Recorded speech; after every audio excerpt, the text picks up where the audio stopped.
大家好，好久不见，欢迎来到羽毛球自学之路，我是 Danny。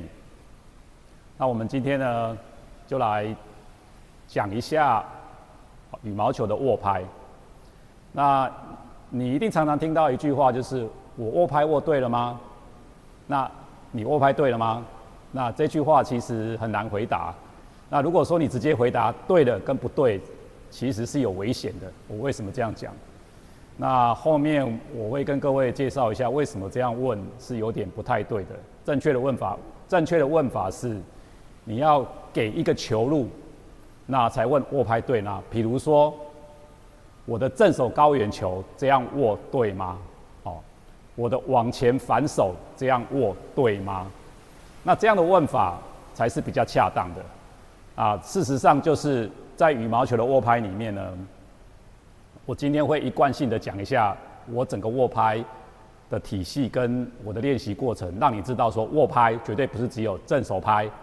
反手拍而已。那只会打这两种的话，那事实上有很多角度跟球路你是不可能打出来的。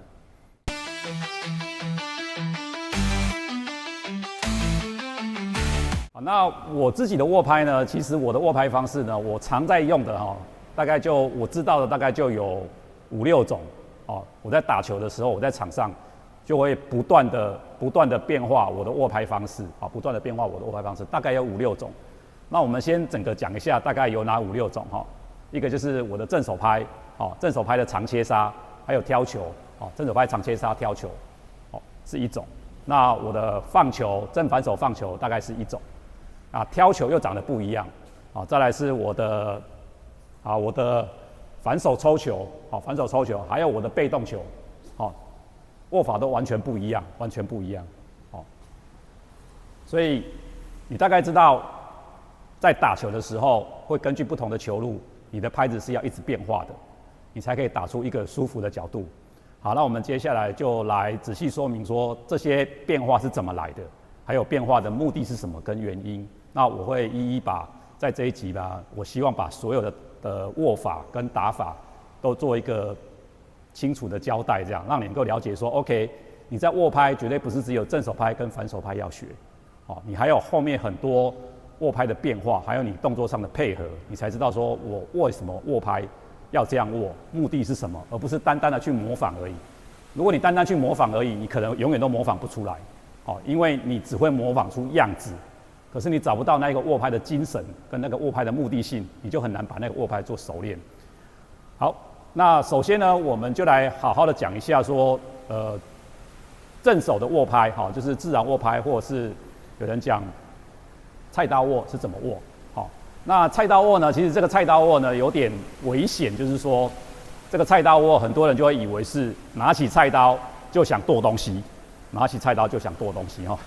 这个就好像有一本书上写的，当我给你锤子的时候，你看到的都是钉子这样希望不是这样拿到菜刀不要想剁东西在羽毛球呢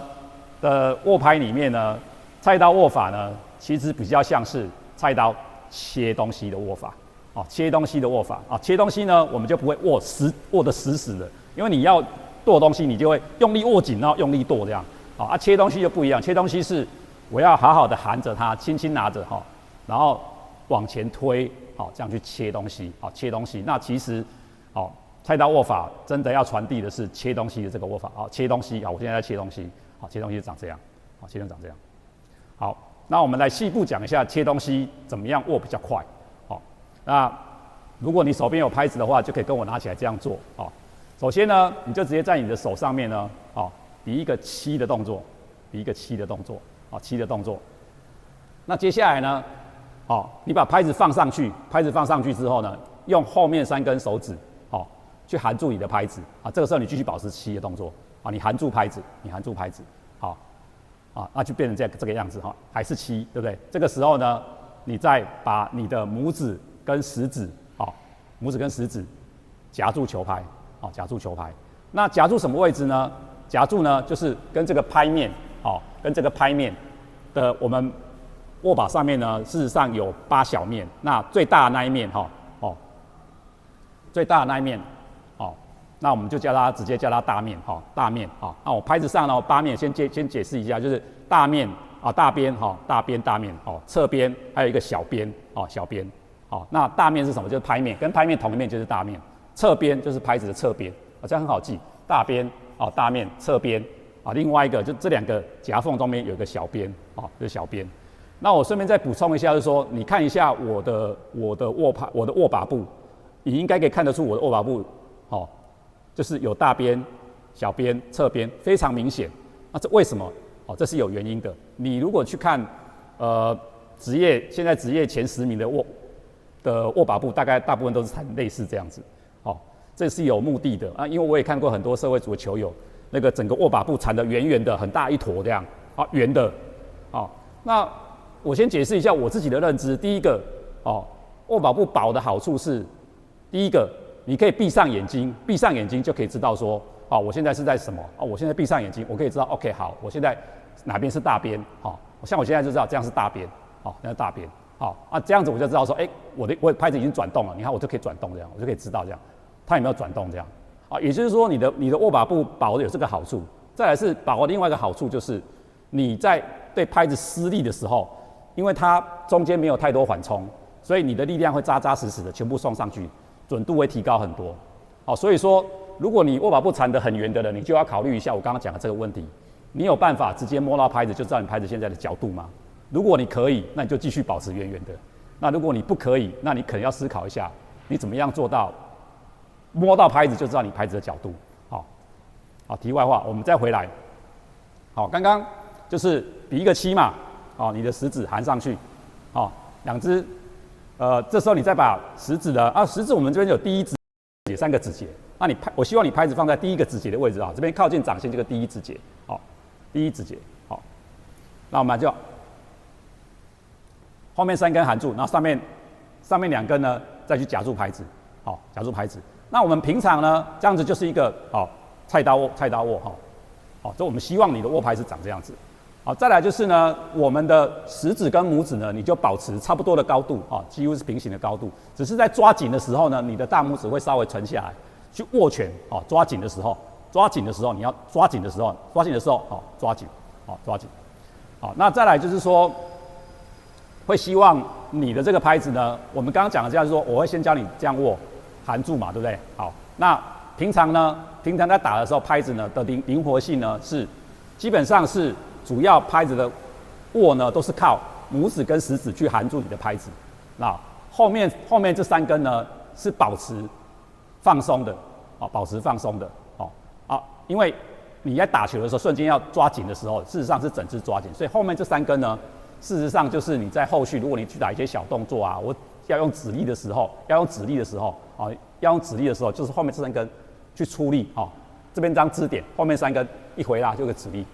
你应该看到网络上很多短影音，这个扣球短影音就是长这样，它就是把后面这3根打开，然后我抓下去，3根抓下去，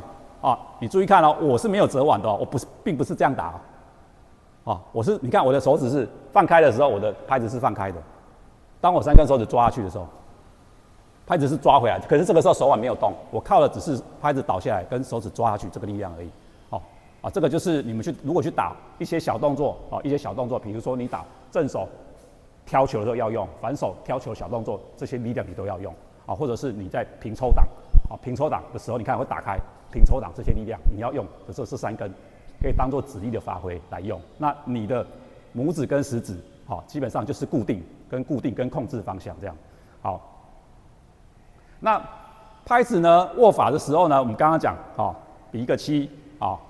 抓住含上去之后呢，那你拍子要保持一个掌心空，也就是你的掌心要空。那要多空呢？你要可以空到说，你可以做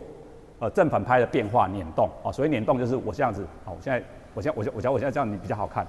我这样应该这样比较好看，这样，我现在这样是正拍，正拍，当我做反拍的时候呢，我会这样直接把大拇指稍微往上推，你看我现在是反拍的动作的，我正拍，反拍。你看反拍，我大拇指往上推就变反拍，往前的反拍，就变成我的掌心是直接顶着这个大拍面，那你要能够这样灵活的换，要正拍，正拍，直接捻动变反拍，这样就是灵活，所以这个转动的时候，哦，就是靠你的上面这2根食指跟拇指去做一个转动的控制。你看，你要可以这样转啊，你拿的时候，你握好之后，你还可以用你的拇指跟食指做这样的转动，好、哦，你可以转动，那才是你保持灵活。如果你一旦握死了，一旦握死，你看这样就没办法转，所以你会看到很多人打反拍会出现很怪的姿势，他这样握死死，然后反拍就变这样，啊，就变这样，啊，就变这样，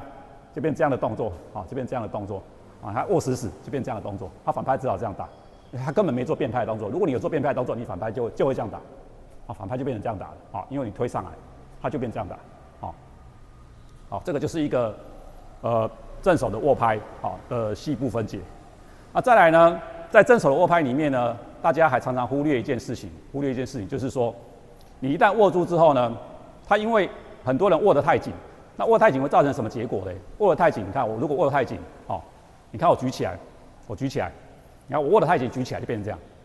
好，你们看到我现在这个形状变成这样，一个这样，一个这样，好，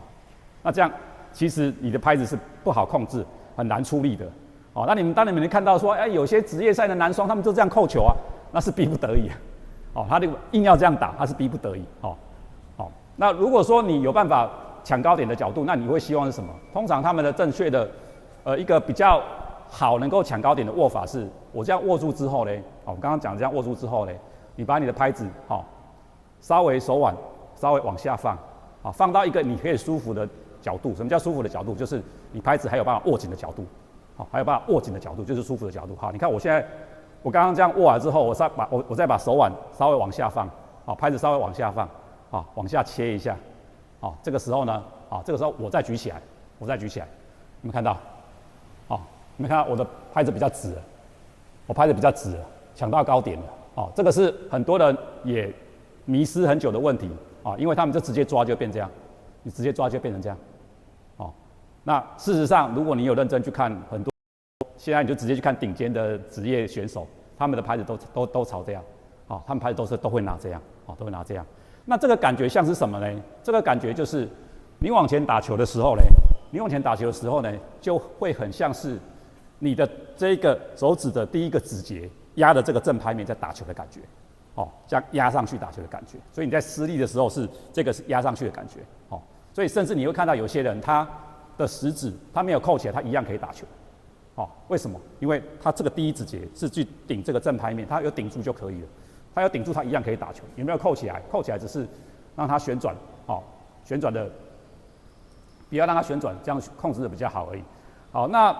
这个握法还有刚刚角度细微的调整会影响很多以外呢，那这个握法有哪些球可以打呢？好，我们就再来讲一下这个握法嘞。好，有什么球可以打？好，就是我们正手的高远球。然后你切球，还有你的杀球，都是一样，刚刚这个握法，都是这个握法。那我们的正手挑球也是这个握法。那我们刚刚讲的这个3个后场的长切杀，还有正手挑球，在打的时候都会要你抓紧，你就直接抓紧，直接抓紧，击球瞬间抓紧，你抓紧，那它就是对的。OK。那再来放球的话，我们就不做抓紧的动作哈。放球的话就是一样的握法，放球一样的握法，你看上去就是这样，轻轻放，轻轻放，你保持手指的灵活，那将来如果你有能力的话，你甚至还可以靠手指去做转动的动作，去做手指转动的动作，所以你一样的握法，只是保持掌心空，手指的灵活，手指的灵活。那往前松还有一个好处，我们刚刚讲的嘛，你还有可能突然要挑球的动作，那所以说你在往前放球，就是差别跟后面的握法都一样，差别就是他在打的时候是放松的。它没有握死，它是放松的，这个是正手的部分。好，那我们接下来讲反手握拍。那反手握拍呢，就会有牵扯到很多角度的问题，很多角度的问题。那反手握拍变化就比较大。那反手握拍其实拍面要转动，其实是因为我们生理结构的问题，好，那第一件事情呢，就是我们刚刚讲的正手嘛，正手。刚刚你回到刚刚的3指含住，比7，再含起来，再放松，这个就是正手。那反手呢，有一件事情就是你要去做一个推的动作。我现在这样应该比较好拍，就是你看我现在是正手嘛，我如果要上反手，我做的事情就是我等一下会做一个这样的动作，一个这样的动作，你看一个这样，我这样正手，好，我如果上，假如我现在面对这边哈，正手，你看现在是我的正手，好，我如果上下去，我要打反手，往前压球，反手，你看我就做一个这样的动作，啊，各位有没有看到？啊，就这样些微的变化而已，好，好，你会看到我的大拇指的掌心直接对着大面，好，那我这样就可以直接压球，好，直接压球，好，这个就是反手。那这个时候什么时候用呢？好，给各位比个简单的规则，我通常是什么时候用呢？我们的球场的发球线以前的发球线跟球网之间的上手反手，我就会这样用，哦，就会这样，因为你这样子，你的大拇指直接顶着大面，这样是很有力气的，很有力气的。那我也一再交代，我们打球的时候，我们尽量不做折腕的动作，所以我的反手不会这样打，啊，这样这边折掉了就是折腕，啊，我们球的角度意思是什么？球的角度一直是我们的拍面跟你球的创造出来的法线啊，也就是垂直拍面那条线，就是你球的角度。那我要往下压怎么办？我就只要上来之后，我只要在这个时候，我在这个时候打到球，这时候的法线是什么？就是这样朝下，啊，这样就是平的，这样是平的，这样它的法线是朝下，所以我只要这个时候打到球，好，这样打到球，它就是往下的，啊，这个是反手，反手的往前，的上手球就是这样打，就是大拇指顶的。那这个东西你就要去练习，这个没办法哈，这个就是比较困难吧。你要正手啊，平常在家里练习就是这样子啊，正手啊，假如我要正手压球啊，我会点啊，正手压球啊，你练习怎么办？你就练习一个反手压球，直接翻拍，你看啊，你看反手啊，反手压球，好，正手压球，反手压球，正手压球，反手压球，你可以这样去练，好啊，去练习你的正反拍变化，好，这正反拍变化啊，这个你要去练，好。好，当然我们讲完了反手区的正手高球，正手压球。好，那接下来我们讲反手的挑球。那反手的挑球呢，如果在发球线之前呢，好，我自己是不会去用大拇指去顶在正拍面这样挑。好，大拇指顶住正拍面这样挑呢，有个问题就是，你如果要挑很高的话，你必须身体摆很低，往上挑。好，你才可以大拇指去顶它。好，你必须摆很低，好，挑上来你的拍面才会朝上。因为你光讲了嘛，出球一直就是你球的法线垂直拍面的那个角度是你的出球。如果说你顶住大拍面，你又要往上挑，你变成你要蹲很低，好，拍面才可以朝上。如果你站这样，你看你的拍面朝前，你的球一定是不高的。那怎么办呢？这时候我们怎么解决呢？其实有方式哈，就是刚刚的反手，假设我不蹲下去，我这样挥，你看它是朝前嘛，对不对？那我想让它朝上怎么办？这个时候我们就只要转动你的拍子，好，我希望我的结束是这样，那我的拍面就朝上，你就可以轻松的挑球。那这时候握法会长得像什么？这时候握法会长得像，东方拍，反而像东方拍，因为我本来是这样的角度，我为了要让挑球的角度很漂亮，我把它这样转过来。那握法会变成我在出力的时候是这两根拉住它，球往上挥，然后我再做一次，好，我在挑的动作是你不用蹲那么下去就可以把球挑得很高，好，这时候我们看到我会这样出拍，好，我会这样出拍，有没有看到？好，拍面整个朝上，好，拍面整个朝上。那即使你要做小发力也是一样，好，小发力我就是手肘稍微推一下，好，我一样这样挑，有没有看到？我很容易往上。你如果是这样握的话，你要往上会变成你要瞬间这样直接转上来，挑上去，瞬间转上来挑下去。那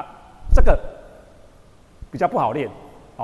比较轻松的方式就是我直接转拍面，我轻松的去挑。你看，我可以直接往上，直接往上，你看，直接往上，好，所以我的挑球我就不需要蹲那么低去让拍面朝正。如果你硬要这样握的话，那这时候呢，我只要把拍面转一下。你看我不用蹲那么低，我一样可以做出一个拍面朝上的动作，拍面朝上的动作，这样子我的球就可以挑得又高又远，挑得又高又远，而且我是保持朝上，这样就可以挑得很上面，所以这个握法就不一样了，刚刚讲的反拍、压球，挑球就变成我会把拍面转过来，会转过来。那这个一样的姿势呢，这个姿势呢可以用在什么时候？我的反拍勾对角跟反拍放球都可以用，反拍放球就一样，刚刚那个挑球的姿势，反拍放球，反拍放球，好，因为我反拍像我刚刚讲，反拍放球你要保持掌心空，所以它是一个活的，好，我就可以这样做一个，好，看我一般要不要做联动，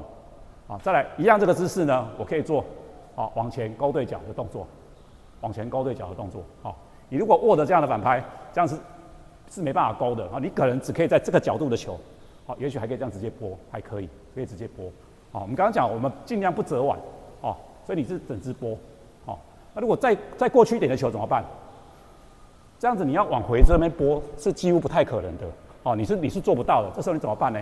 就是改成刚刚那个握法，哦，你的球就只要这样。你看我的拍面是对的，有没有？我的拍面是对的，我只要这样带回来，这叫带回来，它球是这样跑，哦，所以这个时候转拍面就会很有用。所以说，你如果看到很厉害的对手，他打出来的角度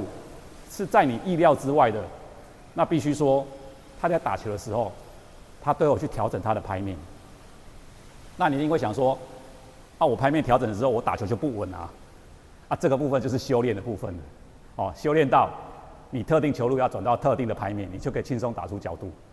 好了，我们已经从后场、前场，哦，反手的前场，好，我们讲到反手前场的，反手的前场，放球、勾对角、挑球讲完了，好，接下来我们讲一下你的反手抽球。那反手抽球的动作呢？哦，如果是你在你的身体的正左边，哦，正左边，那我的握法就会变成这样，哦，我直接跟各位讲，我的握法会变成这样，其实就跟正手拍的握法是一样，哦，正手拍的握法是一样，只是说我的大拇指不会去顶大拍面，好，我不会去顶大拍面，我是会用大拇指的侧边，也就是这一边，啊，大拇指的右边，哦，去顶住我的侧拍面，然后让我的拍子这样出力。你看我这样出力的时候，我大拇指顶住它，这样去出力。哦，所以我的发力就会变成这样，好，这个时候我是用侧面去顶它，好，那这边也一样，哦，在你的身体正左方的高球，哦，握法就是一样，类似正手拍的握法，只是我大拇指施力的方，本来你正手拍是用食指的第一指节去当施力点，那你反过来的时候，我是用大拇指的侧面去当我的施力点，好，侧面当我的施力点，所以如果是我身体平行的反手拍，哦，我就会这样打，哦，那我握法就长这样，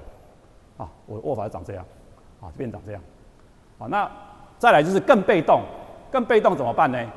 更被动呢，就是球在我的身体后面，哦，后面，什么叫后面？就是我身体画一条线，哦，在我的后面的球，哦，被动的球就是这样，这样叫被动的球，就是我必须转到后面去打，哦，转到后面去打呢，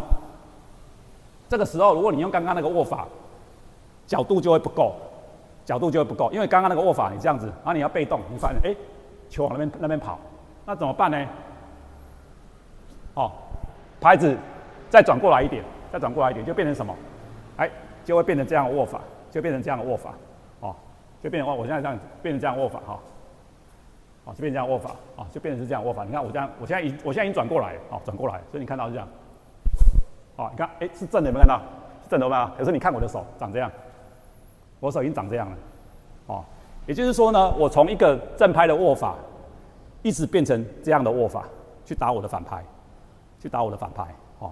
那再来是说，还有一个球是角度更大的是什么？哦，你的被动打后场，其实角度还不够更大。其实最大的是什么？最大的是你的后场被动，你还要打对角，哦，你还想打对角？那这时候怎么办呢？其实也没有什么，你就把你的拍子再转得更过去，啊，再转过去，让你可以出现这个角度。啊，你看我朝那边跑了。啊，你就随时转这个角度，你就可以直线。哦，如果你要打那个角度，把你转过来，这样抓着，哦，他就往那边跑，哦，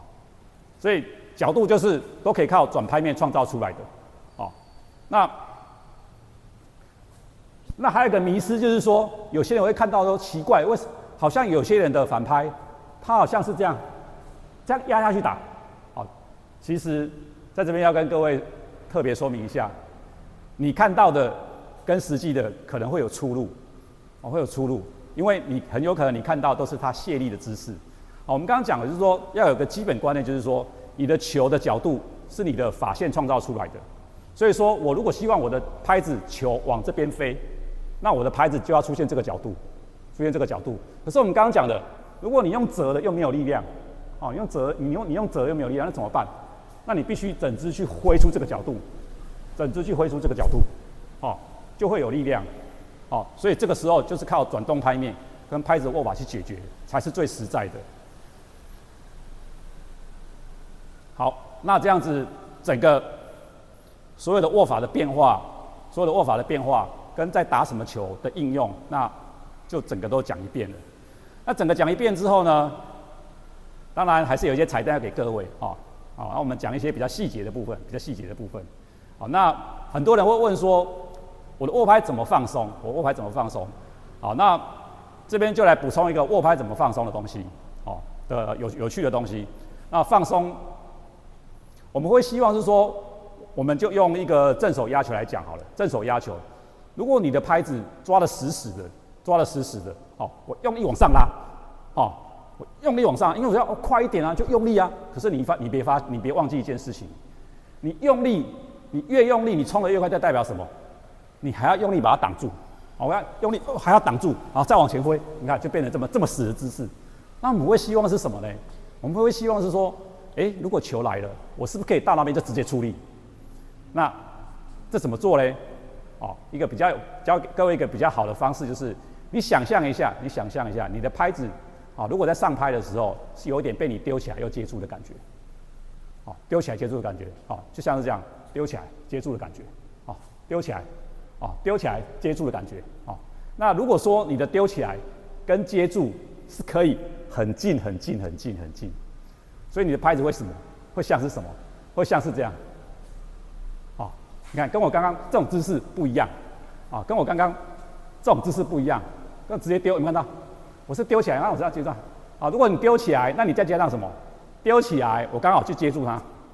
啊，丢起来接住它，所以你会同时做到什么？放松、发力，你可以同时做，放力啊，丢起来，上拍，发力，啊，这个感觉就像是你丢起来的感觉，丢起来感觉。反拍其实也是一样的，反拍如果说你想象说我如果要去突然上一个反拍，但是我又要捻动，又要伸过去，那怎么办？其实你可以把拍子这样丢，你看我想象一下，我现在假设我拍子这样丢，我现在把拍子丢来这里，然后接住它，压下去，你看就这样，好，丢拍子的感觉，丢过去，好，就这样丢过去，接住它，压下去，好，丢过去，而不是这样，好，这样就完全不一样，好，完全不一样，好，放松的丢，然后丢拍子的感觉。丢拍子的感觉，啊，丢拍子的感觉，那你的拍子就会很顺，啊，这个叫放松，啊，甚至连正手的架拍都一样，都有这种感觉，啊，你就好像你的手稍微含住拍子就好了，不需要抓那么紧，只有在击球的瞬间要抓紧就好了，其他时间你都可以摸着它就好了，啊，正手拍你就摸着它就好了，好，一直到什么时候？好，我出身体了，转正了，我要抓紧了，抓下去就好了，这瞬间我抓紧就好了。好，这瞬间我抓紧就好，要打的瞬间我抓紧就好了。你要打的瞬间，这个时候你抓紧就好了。其他时间，